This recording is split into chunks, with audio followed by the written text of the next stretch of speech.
Jason Potts. I'm director of the Blockchain Innovation Hub, which was the world's first social science research institute into blockchain, which started in 2017. And we're a bunch of economists that have been very interested in how this new technology will affect the economy. So what I want to talk about for the next 15 or so minutes is the question of what are the fundamental economics that sit underneath blockchain, and a related question, what then does a blockchain economy actually look like? So these are two fundamental questions. What are the economics of blockchain? How will a blockchain economy work? So the thing we want to do, this might seem obvious at first, but it's actually key to understanding where we're going with this, is in order to understand a blockchain economy, an economy with this technology, how do we analyze this? We're going to use economics. So what are economics though? So the way in which this is currently done, and a lot of the sort of talk that we hear at the moment is around this concept of crypto economics. And crypto economics is essentially the study of mechanism design and game theory applied to a particular blockchain, or a particular set of incentives and so on. And we can use economics to study how we design incentives to achieve particular outcomes in a particular system. That's crypto economics. We want to go beyond that. Turns out that that's a way in, but it just addresses one blockchain, one particular system.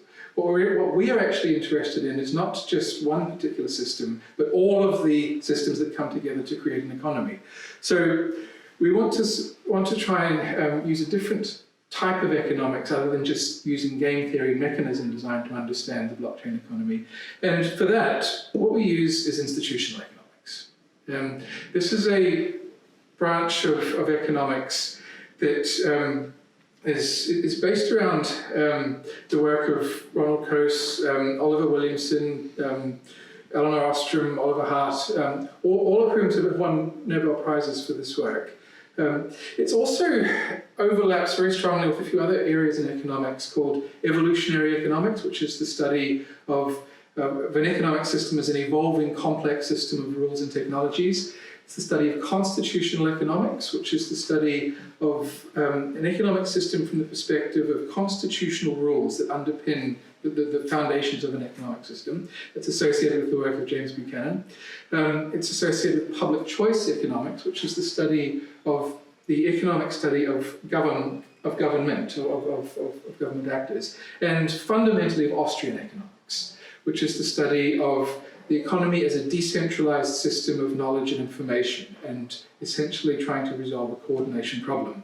So the key insights that we have in order to study how do we study the economics of blockchain and a blockchain economy is that we need a new type of economics, which is this hybrid of new institutional economics plus Austrian plus public choice plus constitutional plus evolutionary. And what all of this is doing is it's bringing together a perspective, a fundamental perspective on the coordination problem in an economy. And different approaches to economics view this a bit differently. So the classical economists of Adam Smith and David Ricardo and so on, when they sort of look to study an economy, the industrial economy of the sort of 17th, 18th, 19th century, what they were looking at were factors of production, land, labor, and capital. And they wanted to understand how those factors of production came together to create the production of wealth and the distribution of wealth. Resources is what they saw. Modern economics shifted from there to emphasize the fundamental role of markets in the process of allocating these resources through an economy, and using the price mechanism as a way to understand that. So we go from classical to neoclassical economics when we go from a resource planning problem to a market coordination problem. That's more or less modern economics up until the mid-century. New institutional economics has a fairly sort of long history, but it's really only come to fruition in the past 3 or 4 decades. And what new institutional economics introduced was a focus on rules, on rule systems. And this was a study of an economy as being made of institutional rules, whether these are behavioral rules, habits and routines of people, whether they are institutional rules that make up law and governance, This is a view of an economy dynamically understood as a complex, evolving rule system. Right? So an economy is made of resources, of things. An economy is coordinated with prices and markets. An economy is made of rules. Institutional cryptoeconomics, which is what we believe the next phase of economics is basically going underneath that again to the level of ledgers. And what a ledger is a recording of social facts. These social facts are things like identity, who is that person? Like property, who owns that cow?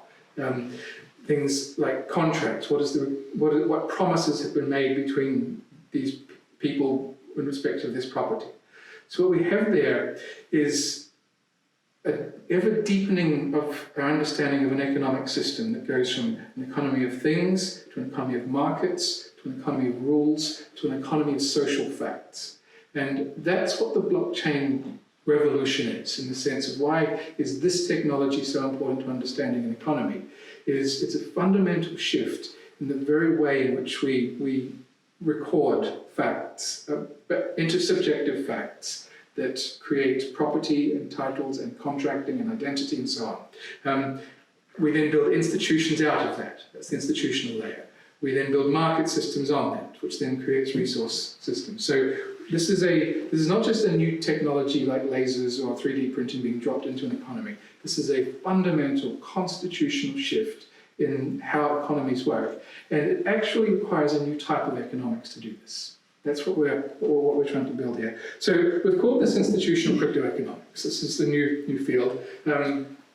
We've written about this in journal articles and in Medium posts. We've got a book coming out on this in a few months' time called How to Understand the Blockchain Economy.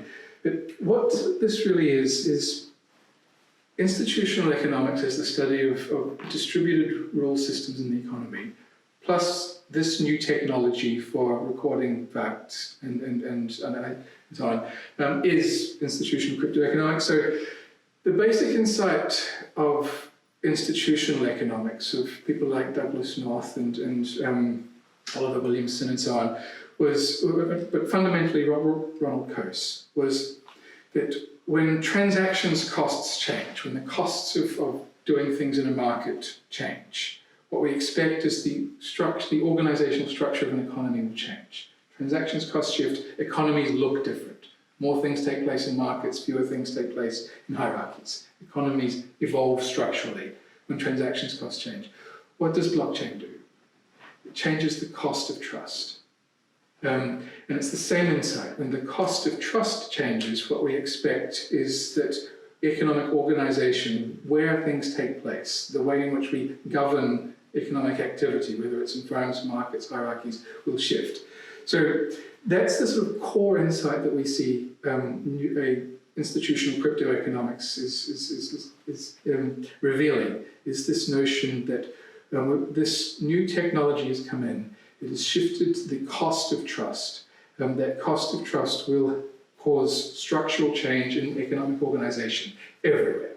Before 2009, there were basically three ways in which all economic activity, three governance mechanisms which all economic activity took place. Either took place in a firm, in a market, or in a government. Now, two of those are hierarchies. Governments and firms are hierarchic forms. So we either had market organization or hierarchic organization, and everything in an economy, all value creation processes were in some way organized in that sense. Since 2009, there's a new type of economic organizational technology, blockchains. And this is how we sort of see economies going forward, is that some of the activity that used to take place in hierarchies will move to blockchains, some that used to take place in markets will move there, and some new things that were previously not done just simply because they were the transactions costs were too high will move into the economy. So it's a structural change in the economy, and not just simply a productivity revolution that's washing through. All right, cost of trust. That's the key economic insight here in terms of the economics of blockchain is an economics of the cost of trust. And what we mean by this is in the same way that transactions costs are the costs of writing contracts and monitoring and so on, the cost of trust is significantly overlaps with that, but it's the cost of establishing relationships. It's the cost of monitoring and auditing, just basically checking each other's work. It's the cost of verifying that things are true, looking up records and so on. It's all of the costs that would not exist in a world in which everyone only ever spoke the truth and all people and all promises were true. In a world where there were only true statements uttered and everything could be done completely truthfully and honestly, what we'd have is we wouldn't have contracts in an economy. We wouldn't have hierarchies. All we would have is, I promise to do that. Good. It will be done. There's no need for us to involve monitoring, agency, management, lawyers, regulation. None of those things are necessary. That's what we mean by the cost of trust, is all of the things that we need to do in order to create, because value is created through trade and interaction, but we need things to be true. I need to know that you are the person who's allowed to do that and then the claims you're making are true. So costs of trust include transactions costs, but they go beyond that. So that's what these are the institutions that are being disrupted by this technology. Now, what is that cost of trust? Turned out no one had ever bothered to measure it before, because we've never had an alternative technology. Like, what else are you going to use other than firms, markets, and governments, right? So we published a paper in, this is the Journal of British Blockchain Association just a few months ago. We went through the entire US labor force data. We classified every job classification. We estimated the fraction of it that was devoted to trust. We added it all up on the labor force side and estimated what fraction of the US census data is devoted to trust. And we had no idea that number was that big. Our initial estimates were not an order of magnitude less, but a lot less. We need to do this number again on an expenditure side and do it again. There's a few ways we can check this independently. But what that tells you is 1 in every 3 people, their entire life, the economic value they're contributing is just checking everyone else's work. Now that's necessary. Economies do not function without this. This is, the more complex an economy, the higher that number will be, because there'll be more specialization, division of labor. So the more globalized and complex an economy is, the larger that is, which means that number is going up as well. And that doesn't produce wealth. It's an input into the condition of producing wealth. You can do a little back of the envelope calculation and go, that's $30 trillion worldwide right now. That's how much we're spending on the cost of trust. So that's why this matters. That's why a technology that fundamentally disrupts the cost of trust is a global economy-shaking technology. All right, and what? How does it specifically disrupt? So we've been working through the work of Oliver Williamson in this. Is one of the sort of key economists to sort of shape how we're thinking about this. What cost of trust, what blockchain does is that it enables us to use promise instead of contract, or enables us for contracts to work a lot more efficiently without monitoring and auditing. So it enables us to use one governance mechanism, promises and contracts, rather than another governance mechanism, hierarchies and other such things. So what this basically predicts is that blockchain technology overcomes what Oliver Williamson called opportunism. Opportunism is the ability for you to create value for yourself by the fact that I have to monitor your actions, or it's not so much cheating and so on. It's just ability for one party in a contract to gain benefit over the other party to a contract, unless the other party uses resources to stop the other one doing that. Opportunism, right? What does blockchain do? It limits opportunism by simply taking it, reducing the space in which you can potentially do that. What does that look like? So our analysis of this, this notion of cost of trust and promises, not hierarchies, is the first sort of key insight into that. The second key insight is where that takes you. If that's what this technology is doing, it's taking opportunism off the table. It's enabling us to make promises and those promises being automatically executable, which means I don't have to consume resources monitoring and auditing and so on your behavior. What does that do? What this looks like is the economics of a three-sided market or a multi-sided market, otherwise known as a platform. What a platform is, so things like Visa networks and so on are platforms in the sense. They bring two parties together in such a way that a third party consumes resources or provides resources to enable two other parties to trade. So whether that's Google enabling people to find information about each other, whether it's Visa enabling merchants and consumers to trade. What is going on here is that a miner or whoever is providing the proof of work or the underlying trust mechanism is consuming resources, or burning resources to enable two other parties to lower their costs of trusting each other, right? That's what this is doing. It's a platform technology in that literal sense. Lowering the cost of trust, thus creating a platform. Now, what is that? That's what it means to industrialize trust. One party burns electricity to enable two other parties to trade without opportunism. We just industrialized trust. That's not figuratively, literally what we just did. So that's the economics of blockchain.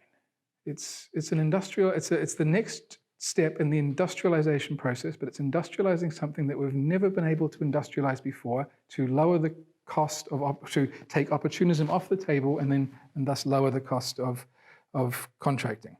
All right, so this then becomes our way of understanding the economics of blockchain. The economics of what a blockchain economy will look like is it look contractually very different and organizationally very different.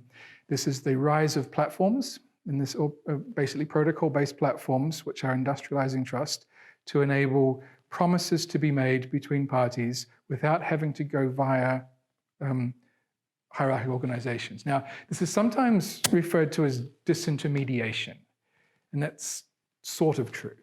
It's just as accurate to call that de-hierarchicalization. You're taking a governance mechanism out of the equation and replacing it with the ability of peer-to-peer promises to work in contracting. So that's the way in which we see what happens here. Now, I sort of haven't really touched on what that then does to information and the distribution of information, but it massively powers it up. It enables local information to work so much better in this context. All right, so there's a few things we can call that. We can think of that as digital infrastructure and industry's utilities. It's a platform, but that's where this goes. And that was why this initial understanding of crypto economics as mechanism design on a blockchain is correct, but it misses the big point, which is what this does to industrialize trust, and as platforms and protocols. All right, and what?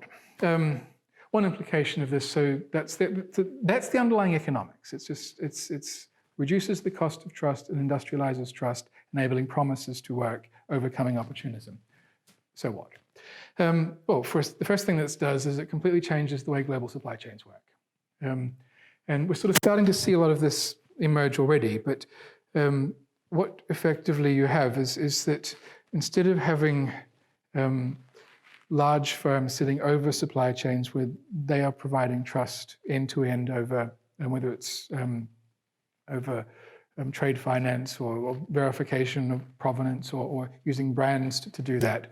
What you've effectively got is these will break into much smaller firms, much more specialized, using and therefore far more competitively efficient to link into a whole series of emergent global networks. So we call these V-form networks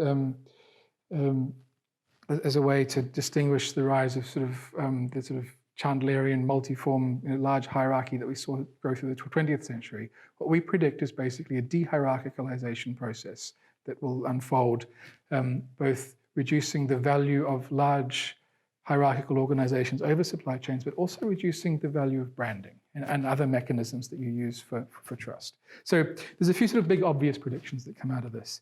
The other one is just the way in which this stacks up as a institutional technology. So again, this is sort of a fairly obvious statement once you see where this goes, that blockchain as a protocol institutional layer that you can then attach in property rights and payment systems and so on, that then becomes a platform layer for everything that is autonomously digital that you want to build on top of that.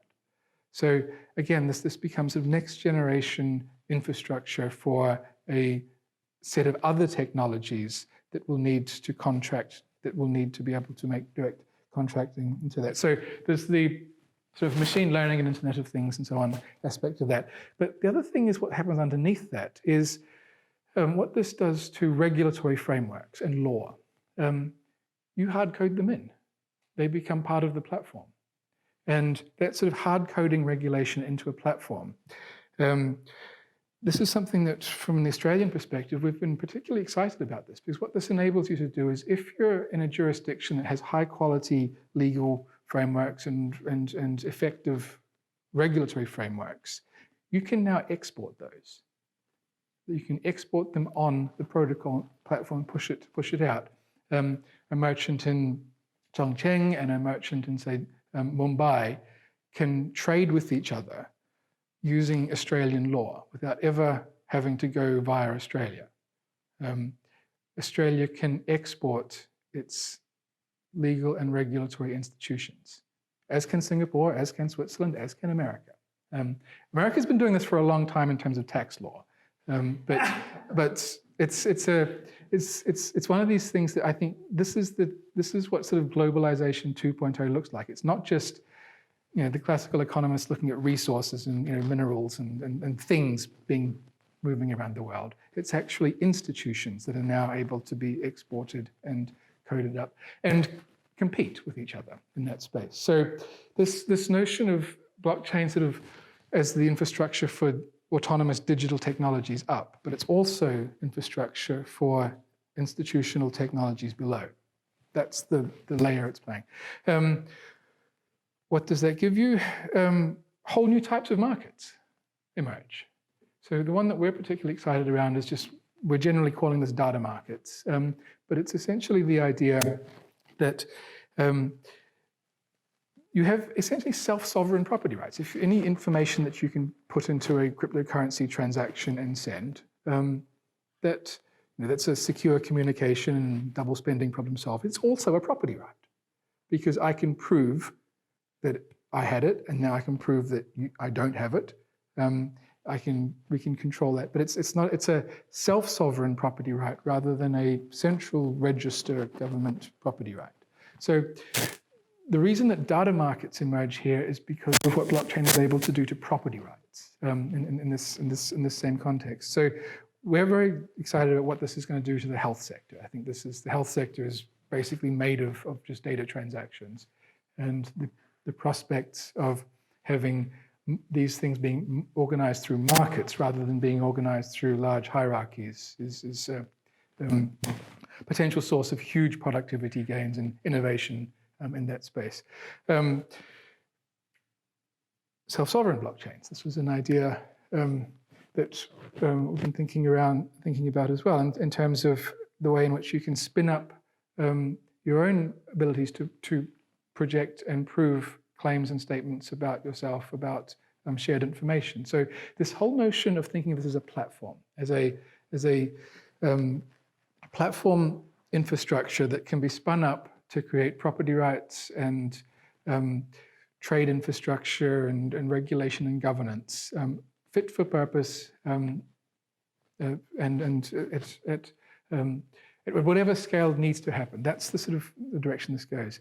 Now, the thing that we've been really excited to work on in terms of with Agoric is this idea of nanoeconomics, because this is the obvious big next step. That if you can do all of those things, then you can do this. And what this does is just take everything that we've been talking about before, which was just human to human, and push it into the world of machines. And it's the same logic, exactly the same logic of markets and trust and property rights, but now pushed down into a world of machines and objects interacting with each other. And there's a continuity to that. It's the same fundamental infrastructure, but we've never really thought of that before because we've never been able to push property rights into those spaces. We've never been able to push contracting into those spaces. We've never really had decentralized governance in those spaces in any sort of significant way. So what this looks like to us is that the economy itself has just gotten bigger in terms of just more and more things being brought into it. But understanding an economy of coordination, not an economy of resources and so on, but an economy of solving coordination problems, of things coming together to create value. Whatever those things are, whether they're humans or machines or whatever, it's all the same problem. What they need is institutional infrastructure to connect them all together. Those are markets, right? But what a blockchain is doing is basically providing a way to spin those markets up without having to rely on centralized registries to generate them and to generate the underlying conditions in the first place. So that's the way in which we've been framing this economics of blockchain and the blockchain economy. And I'll finish there. Thank you.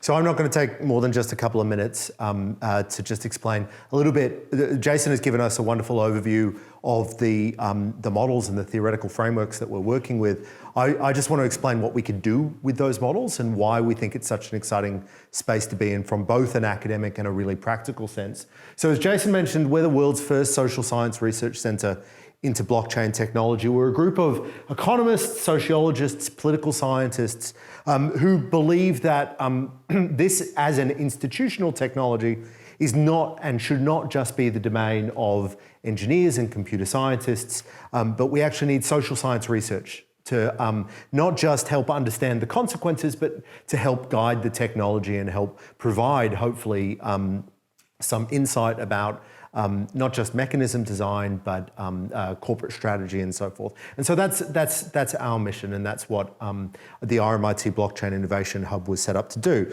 So specifically what we do is, it's a range of things. We do the fundamental research. So Jason has explained the basics of institutional crypto economics. We're also looking at applications of blockchain technology using those frameworks into democratic outcomes, whether that's corporate democracy and voting systems, or that's political voting systems. How can you use this technology to not just empower voting mechanisms, but to actually change what we vote on and how we structure our political systems? Nanoeconomics is the program that we're working with Agoric, and we think that's a really exciting space to be in. We're also looking at on and off-chain governance. We're looking at post-blockchain political economy.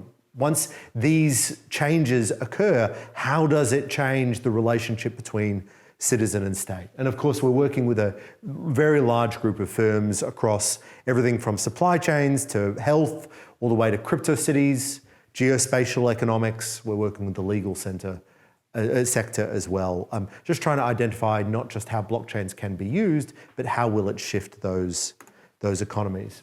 What is really exciting to us, though, is the public policy focus as well. A lot of the findings that we've pulled out of that fundamental research have really significant public policy consequences. So Jason mentioned the idea of crypto havens, being able to export Australian regulation or legislation to the extent that that's a good thing to the rest of the world when it's most useful. We're looking at mapping global public policy, or what we call crypto friendliness, to the global public policy settings for the blockchain industry. We're providing, obviously, public policy advice. We're mapping global competitiveness in blockchain as well. We're doing a wide range, of course, public education and so forth. We're also trying to make this change happen. So this is a big focus of ours, to ensure that public policy and the industry itself is being driven by what we think are our theoretical insights. And that's why we've established things like the Worldwide Blockchain Innovation Association, International Society for the Study of Decentralized Governance, and a bunch of groups like that to try to coordinate the industry, because it's an industry that we think we can add some value to, and social scientists can add some value to. And we hope to provide some way of insight and research into that. Right now, though, our research focus is very broad. We think that the theoretical models and frameworks that Jason has outlined actually gives us a new way into answering some very old questions and throws up new challenging questions. That's everything from how do you design consensus mechanisms that take into account the economics of voting, the economics of constitutions. One of the big challenges in the blockchain space, as we've known, is on and off-chain governance. Turns out economists and social science have been looking at governance for a very long time. We think we've got some insights in that space. We've got some insights into corporate strategy. If the V-form organisation becomes a successful form of organisation, what should firms do tomorrow? Not blockchain firms, but what should a investment company do? What should superannuation or pension fund do? How should they respond to these big changes? How should we respond to the availability of new ways of corporate organisation? Jason's mentioned data markets and health, but of course there are big privacy questions there. We're interested in using this technology and understanding this technology so it can be used in the developed world.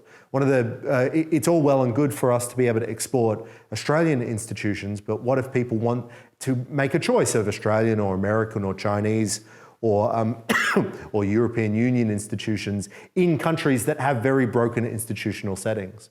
So my colleagues and I were in Papua New Guinea. Papua New Guinea, one of the poorest countries in the world, very broken, very corrupt institutions. One of the things that they're very excited about is being able to layer better institutions on top of those old corrupt ones without having to reform the old corrupt ones. We're interested, of course, in the evolution of property rights. That's as we understand and as we suggest the nanoeconomics research area. We're interested in what happens when platform or economics turns into protocol economics. We're interested in changes to civil society and so forth. So we've got a really big research agenda.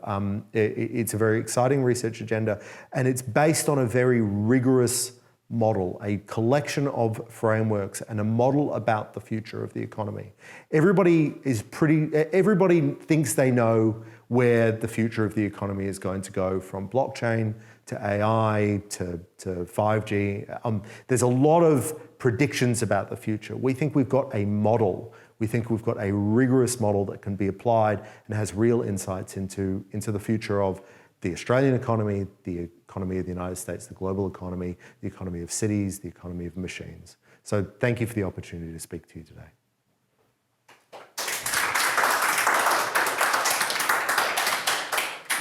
So you mentioned the cost of trust and how lawyers and various things would fall into that. There's at least a part of the job they do is not about truthfulness, but about finding compromise or representing interests which might be entirely truthful but still not aligned. So the negotiation of a salary, might, and so I'm curious how to pull that out of the cost of trust, or whether you accounted for that in your model, or what your thoughts are about how that is affected by this space. Yeah, so repeat the question, please. Yes, so the question is really around what counts as part of the cost of trust in particular circumstances where we might include bargaining, for instance. So the example of lawyers are there to vet and orders and so on, but they also spend a lot of time doing bargaining. That's true of management as well. Management spends a lot of time monitoring and checking, but they also do a lot of strategy and bargaining as well. Now, there are obvious complementarities between those roles. You need to trust that information in order to bargain faithfully. You need to know the information is true in order to strategically deploy it to its best effect. So there is an obvious reason why, in the world as we have it today, those functions are all bundled up. What we did our best to try and separate that out. It was a little bit hand-waving and we sort of made some guesses, but we were recognising that there are these distinct functions that are going on there. I think from us, what this looks like is an unbundling process, an unbundling of the, an unbundling of the strategic aspect from the monitoring aspect, an unbundling of the bargaining aspect from the verification aspect. And you see this in, like, there's some professions where this is very clear, and accounting is probably one of the best ones, where you've got part of the role of accounting is just to make sure firms are telling the truth. And firms, we need to know that to allocate capital efficiently, or to figure out who owes what tax. But while you're there, and this is what the big four accounting firms have realized, as long as you're doing that, you're in a really good position to offer strategy services. So we just have a lot of modern industries have grown up around the ability to bundle those things, whether that's law, accounting, and so on. So, I mean, what we basically predict is this could be highly disruptive of the professional services in the way that they've grown through the 20th century. Now, part of that is going to be unbundling off the bits, unbundling this out. But what's also likely, in the sense that someone will do that and someone will do that, but that someone might not be it might be a machine. And the huge productivity gain is that in the process of that unbundling, we can figure out which bits we can mechanize and which bits we require creativity and imagination. That will be huge. Bargaining changes too. So one of the debates that we have in the institutional or crypto economics side is, to what extent does blockchain change the balance between complete and incomplete contracts? So a complete contract is a contract that you can write where every contingency is planned for. If the aliens invade, then I will pay you X, Y, and Z. But of course, we don't really write complete contracts because that would, you can't imagine every potential contingency. So you write incomplete contracts and bargain after the fact, or have some internal structure into that. How does blockchain change that dynamic? Well, blockchain itself doesn't. Blockchain helps enforce and limit opportunism, make sure that contracts, once the terms and conditions have been applied, they'll actually transact. But Jason described the blockchain as the sort of infrastructural layer for a bunch of new technologies. The reason that we don't have, the reason that many of our contracts are as incomplete as they are right now is because we have limited cognitive capacity to write longer and more complete ones. And so once you combine the opportunism reducing blockchain with artificial intelligence or some sort of cognitive economizer, you can actually write different contracts and enforce them differently under a different institutional framework. So a lot of this stuff has to be understood as in conjunction with all the other weird changes that are happening at the same time. And they will really affect the legal system. Yeah, and you can sort of see where this goes as well, because what it does is it enables modularization to be pushed so much further. In the sense, we can already, and good lawyers don't write contracts starting in the beginning, blah, blah, blah, blah. They pull modules together and assemble contracts, right? But the bottleneck is still, you need the lawyer to do the assembly because they know where the modules are, right? So you've still got that sort of process. That's a scaling problem, right? Where the sort of human in the loop is the fundamental bottleneck associated with how far you can actually push that sort of specialization recombination. So I think sort of seeing this as an unbundling process, but what the unbundling process drives is benefits of modularity and benefits of modularization. And what we know about the origin of where this economic wealth comes from is recombination of modules. So anything that drives modularization is simultaneously driving the prospects of an increased space of recombination. What is that? Innovation. Right? So again, this is an innovation platform that the benefits aren't necessarily going to be concentrated to one particular group or whatever. This is This is a broad infrastructural innovation platform because of this modularization aspect. And what we're just recognizing is that these costs of trust were the very thing that was stopping a lot of the modularization from happening, because we ended up over bundling services or bundling a whole lot of things together because we couldn't separate out the, you need to use the information, you need to trust the information, etc., etc. So I think this industrializing trust has far-reaching consequences that are beyond just a, and then this thing got cheaper. It's also a, and then modularity exploded, which therefore means recombination exploded, which means economic growth explodes. Yeah. The way in which you just brought in artificial intelligence as an answer to the completeness of contracts scares me. The old common law understanding of a contract is a meeting of the minds. In order for a contract to be meaningful, the contracting parties have to have a joint understanding of what it is they're agreeing to. The growth of complexity in contracts, forget blockchain and the digital world for a moment, just in the mainstream economy, the growth of complexity of contracts has really reduced their utility as a means to bring about a meaning of the mind. People sign contracts all the time not knowing what it means, and there's this other category of expensive expert called lawyers that the contracting parties have to turn to specialized experts because they cannot understand what the contract means on its own terms. I think that the opportunity that we should be stressing more is the ability to have the meanings of the contracts be clearer and simpler. And I think to a large extent, incompleteness is a virtue that contracts can suffer from over-completeness. And that for many purposes, we shouldn't be seeking to repair the completeness, we should be seeking to repair the complexity and the opaqueness. No, that's a question. That is a good observation, and it speaks to much more general pressures on those contracts that are sometimes externally influenced, for instance, government regulation and so forth, that requires them to be differently. But no, that's a good observation. Thank you. So I see it as what you were describing, Mark, was a matching process.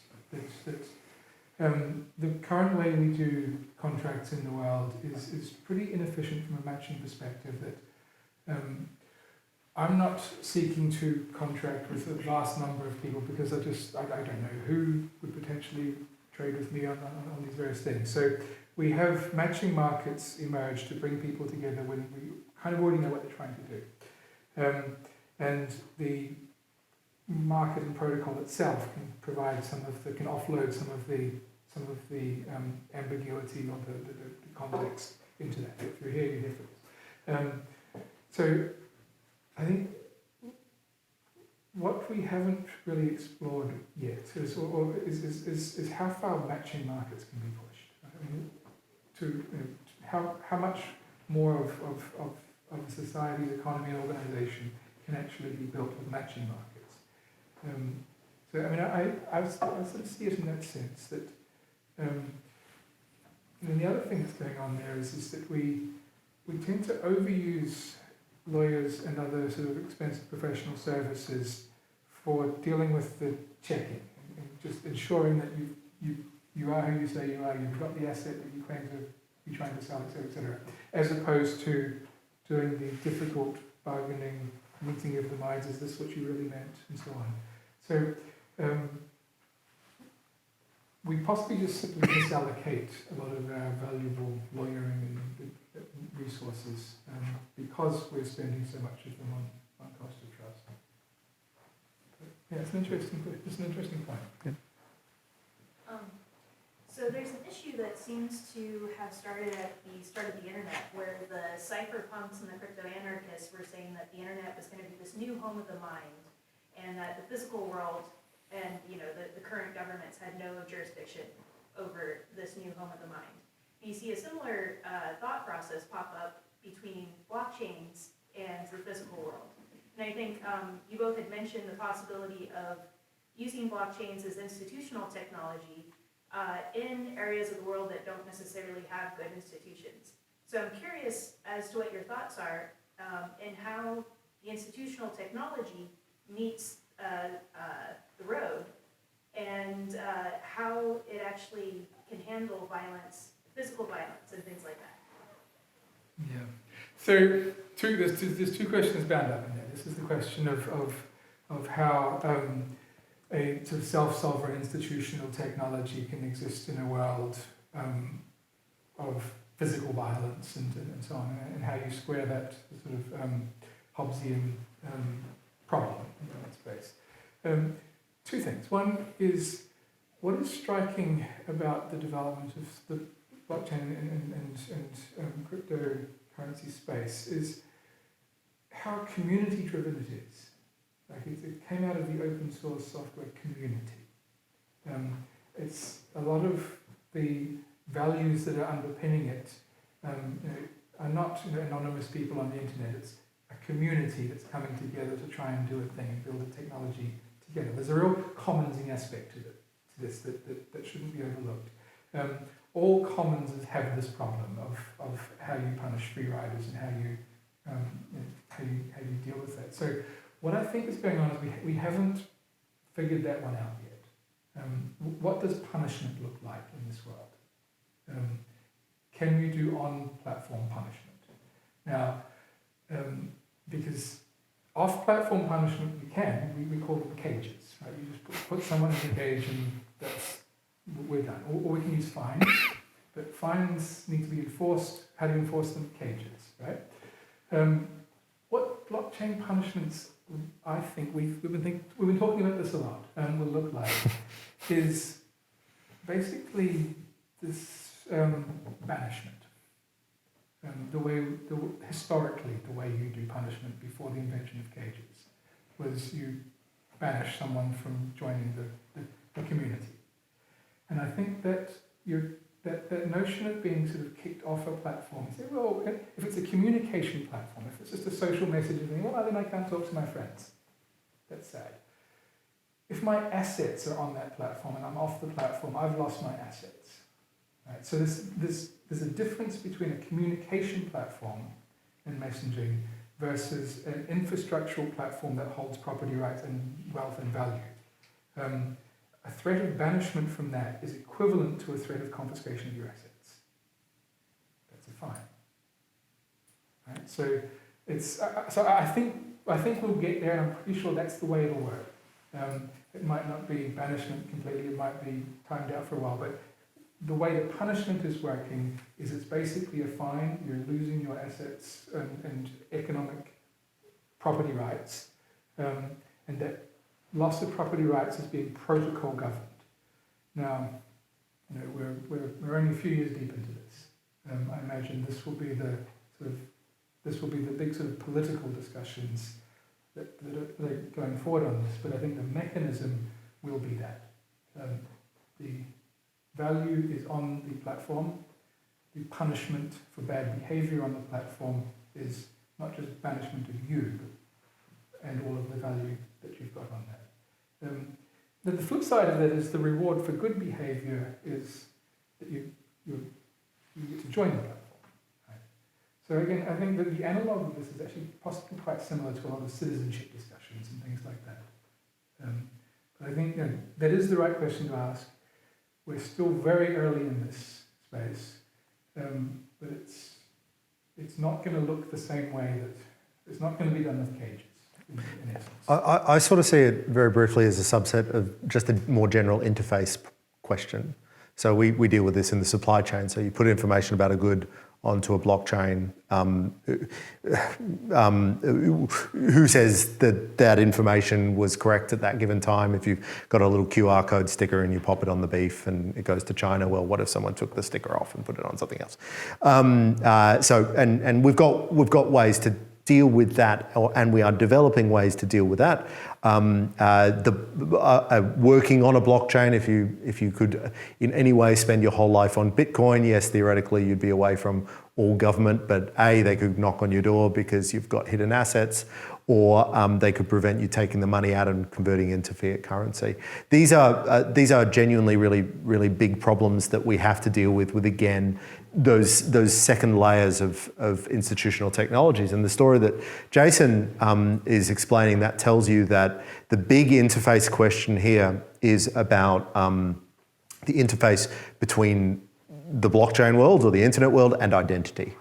And how we link these identities in together. Because if we want to go down a club-style route, which is what Jason's describing, we'll need really high-quality identity technologies that people will care about losing, or care about protecting, or they will get benefits for maintaining, or that sort of thing. That is a 10, 20-year program of work for the community, I think. Please. That was addressed more to us, though. What would be a reason for a corrupted political institution to implement blockchain? It wouldn't. So the difference. Sorry. Why would? So the question is, why would a corrupted political institution or political jurisdiction adopt a blockchain? My claim, or our claim, is that they wouldn't. The problem that we have in there's a couple of ways to think about how we can get poor countries to become rich countries. And these days, most people agree that the problem is bad institutions. The institutional economists have been convincing on this point. But our response so far, we've said, yes, okay. The problem with you, the poor country, is that you've got a lot of corrupt institutions. And then the poor country say, well, what should we do about that? And we respond with, well, don't be so corrupt. That's no help whatsoever, because corruption exists for a reason.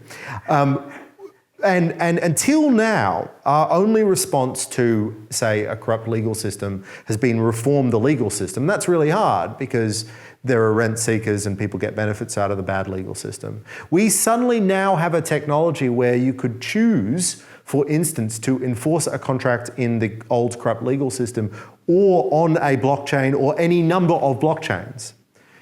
And the government really can't do much about it. Yes, we have the interface question. How would you enforce those contracts if they require physical enforcement? But in many financial contracts, the ones that we're concerned about, you can enforce those on the blockchain or on a chain or on some sort of distributed ledger. And you don't have to fix all the bad, corrupt institutions. This is a unique change. And we move from a development strategy that is just, either send Western experts into poor countries and tell them just to be less corrupt, or do so with tanks and all that sort of thing. Now, entrepreneurs can build other frameworks, other institutional frameworks on which they can achieve some of their goals. I think that's a really weird and exciting thing, and is a good portent for the future. I have an answer as well, but it's. Is it going to be better than mine, or? It depends what you mean by country. If by country you mean Russia, Venezuela. In Venezuela, yes. So, but what you have in mind there is there's a political elite, and then there's a people. And people can adopt the blockchain independently. Now, they obviously can't do it over assets, oil reserves and things where the government has the claim with the threat of cages and so on. But where we're observing this actually happening in real time is intellectual property. So a group of artists can decide that this is the protocol we're going to use to represent this form of art. If you've got the keys, you own it. And so new types of property rights can emerge when a community decides that this is how we're going to create resources and share resources and transfer value. And that community is defined as just that which uses the protocol or adopts the protocol. So a community can self-emerge in that sense. And what's interesting here is that we're quite used to emergent communities. We always think of them as communicative objects or of social communities that communicate in a language group and so on. What is new here is the idea that they can take with them and build for themselves, in a self-sovereign sense, property rights, which then become a basis for contract and identity and other sort of just basic economic infrastructure. So this idea of a again, just our language isn't quite up to this. We have this notion of a secessionist group that goes off and starts a new country, right, through war. But we don't have this idea of an emergent economy, because all economies that emerge are still in other economies. They're still working with existing property rights and so on. So this notion of self-sovereign economy actually emerging in broken places.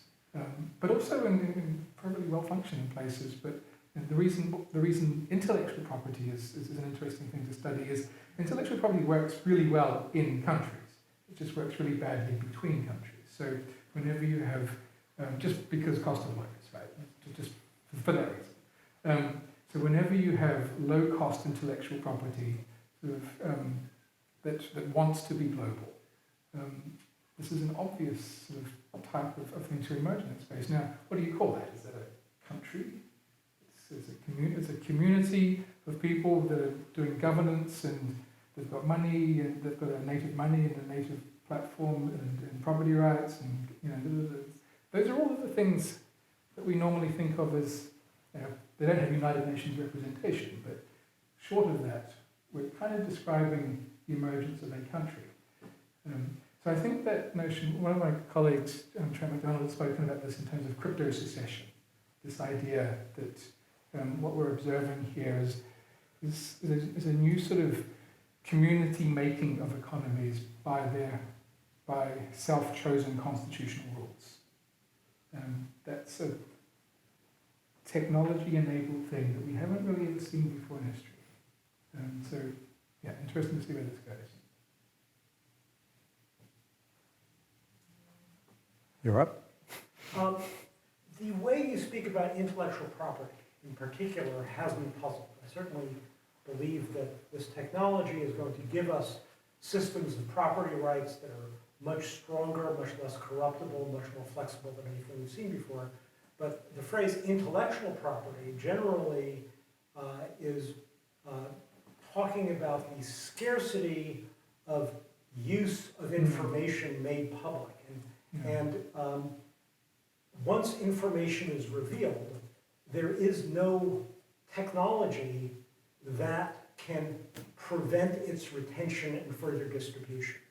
The Streisand effect, that the attempt to censor just brings more attention and causes the information to get farther distributed. I think intellectual property, understood in terms of scarcity of information, simply becomes impossible in this new world. Yeah, I think this is something You might be able to repeat that question. Right, so the question is around the nature of intellectual property in a blockchain world. Like it really could go in one of two in several directions. So first thing to note is that intellectual property is artificial, right? It was 17th century, Sachi Duran, 17th century. Yeah. To create an artificial monopoly that is state-enforced in order to solve the problem of creating a high-powered incentive to invest in novelty and then share that novelty, right? So it's a creature of the state to create a monopoly. But it's also a property right, and because it can be traded and exchanged, it's a vehicle for holding economic value, and it's a monopoly that's artificially created, and it's a mechanism for communicating information. You can have the right, my right to suppress your knowing something might be a right that I can trade, but what use is the right if I cannot prevent you from knowing something, right? The intellectual property, no matter how tradable it is is a right that is completely unenforceable, is meaningless in the world of digital networks. Whether we have blockchain or not, simply the coming of digital networks made intellectual property in the sense of scarcity of information, scarcity of copying information, impossible. Yeah. No, okay, I agree with that. That's a strong point. The other thing I would note is that the way intellectual property has traditionally been done, the thing that was always missing from it was payments and verification that someone was using something. So that kind of proof that someone was using something and the payments, that was all had to be added on separately, which is the reason it broke so, one of the reasons it broke so badly is that it only works above a certain scale. Superstars, music superstars, works perfectly well for them. Most people it doesn't, because of the non-native payments or non-native registration and use aspects of it. But I think this is one of these things where I think this will evolve again. This is a rupture that fundamentally breaks the way intellectual property currently works, because or it creates a new possibility for how it can work. But now it could potentially work in a world with digital payments, with native digital payments and native digital registries. It's unclear how that will evolve and where that will take things. We're seeing the invention of new forms of intellectual property, and I suspect that we're going to see the empowerment of a type of intellectual property that was not seen as so significant. So new forms of intellectual property. CryptoKitties is a new form of intellectual property. The question is that an indicative, is that a harbinger of something, or is that just a cute thing that happened once? It may be a bit of both. But I like to think about this in the data access context. So we're all worried about, the data that goes to Facebook or Google or something like that, or to Ashley Madison or something that's, famously leaked. What we are, in fact, as humans, what we are more protective of, and what as entrepreneurs or people acting in an economy we're more interested in, is not these snapshots of data, but access to an ongoing movement of data. And if you think about intellectual property as access to stuff that changes over time. So it would be bad if your Facebook private messages were leaked. It would be significantly worse and more valuable to anyone if information about your messages over time were leaked. And that's precisely, think about it, we've talked a lot about health data markets. It's all well and good to get a snapshot of your fitness at any given moment, but what companies want to buy from you is not just your fitness at any given moment, but either the fitness of everyone at any given moment or you over time. And that's where the value is. And that's a new way of thinking about intellectual property. I think we're stuck on thinking about IP as simply a movie or a book or something like that. Well, that's copyright as opposed to patent. Yeah. So, but we're talking about stuff that changes over time is a form of intellectual property that we don't have good legal categories and we don't have good economic categories, but turns out is really significant. Good. All right. Thank you very much.